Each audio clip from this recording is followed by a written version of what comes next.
بسم اللہ الرحمن الرحیم۔ الیکشن 2024 الیکشن کے مقاصد، the basic purpose of election. Pakistan جیسے ملک میں جیسا کہ دنیا بھر کی بہت سی جمہوریتوں میں انتخابات کئی بنیادی مقاصد کو پورا کرتے ہیں۔ یہ مقاصد جمہوری نظام کو کام کرنے اور حکمرانی کے عمل میں شہریوں کی نمائندگی اور شرکت کو یقینی بنانے کے لیے ضروری ہیں۔ پاکستان جیسے ملک میں انتخابات کے کچھ بنیادی مقاصد یہ ہیں۔ نمبر 1، نمائندگی۔ انتخابات شہریوں کو اپنے نمائندوں کا انتخاب کرنے کا طریقہ کار فراہم کرتے ہیں جو ان کی طرف سے فیصلہ کریں گے۔ انتخابی عمل کے ذریعے افراد یا سیاسی جماعتیں مختلف دفاتر جیسے قومی اسمبلی، صوبائی اسمبلیوں اور مقامی حکومتوں کے اداروں کے لیے منتخب ہوتی ہیں۔ نمبر 2، قانونیت، جسے لیجٹمیسی بھی کہتے ہیں۔ انتخابات حکومت اور اس کے رہنماؤں کو قانونی حیثیت دیتے ہیں۔ جب لیڈر آزاد اور منصفانہ انتخابی عمل کے ذریعے منتخب ہوتے ہیں تو وہ حکومت کرنے کا مینڈیٹ حاصل کرتے ہیں اور عوام کی نظروں میں ان کے اختیارات کو جائز سمجھا جاتا ہے۔ نمبر 3، احتساب۔ انتخابات احتساب کا ایک نظام بناتے ہیں۔ منتخب نمائندے ووٹروں کے سامنے جواب دہ ہوتے ہیں جو اپنی مدت کے دوران ان کی کارکردگی کا جائزہ لے سکتے ہیں اور فیصلہ کر سکتے ہیں کہ آیا انہیں دوبارہ منتخب کرنا ہے یا بعد کے انتخابات میں مختلف امیدواروں کا انتخاب کرنا ہے۔ نمبر 4، سیاسی استحکام۔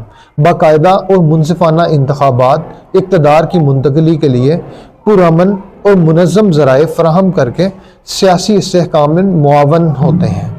جب شہریوں کو انتخابی عمل پر اعتماد ہوتا ہے تو یہ سیاسی عدم استحکام کے امکانات کو کم کرتا ہے اور حکمرانی میں تسلسل کو فروغ دیتا ہے۔ نمبر 5، شرکت۔ انتخابات سیاسی عمل میں شہریوں کی شرکت کی حوصلہ افزائی کرتے ہیں۔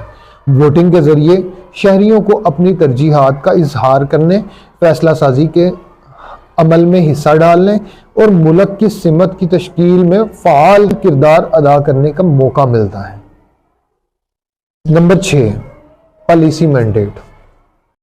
انتخابات حکومت کی پالیسی کی سمت کا تعین کرنے میں مدد کرتے ہیں۔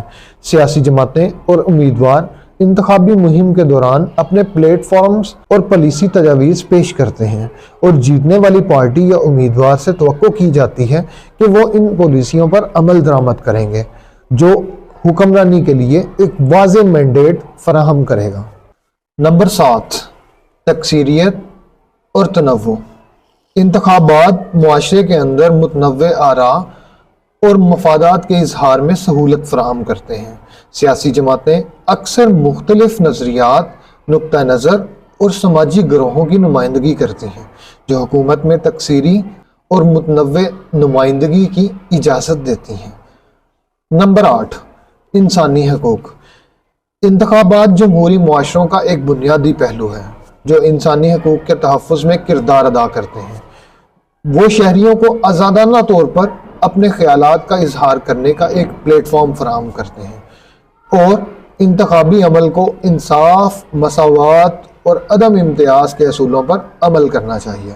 پاکستان میں کسی بھی جمہوری ملک کی طرح ان مقاصد کی کامیاب تکمیل ایک فعال جمہوریت کو برقرار رکھنے کے لیے بھی ضروری ہے اور اس بات کو یقینی بنانے کے لیے بھی کہ حکومت اپنے شہریوں کی ضروریات اور خواہشات کے لیے جواب دہ ہے اور جواب دہ رہے۔ جزاک اللہ۔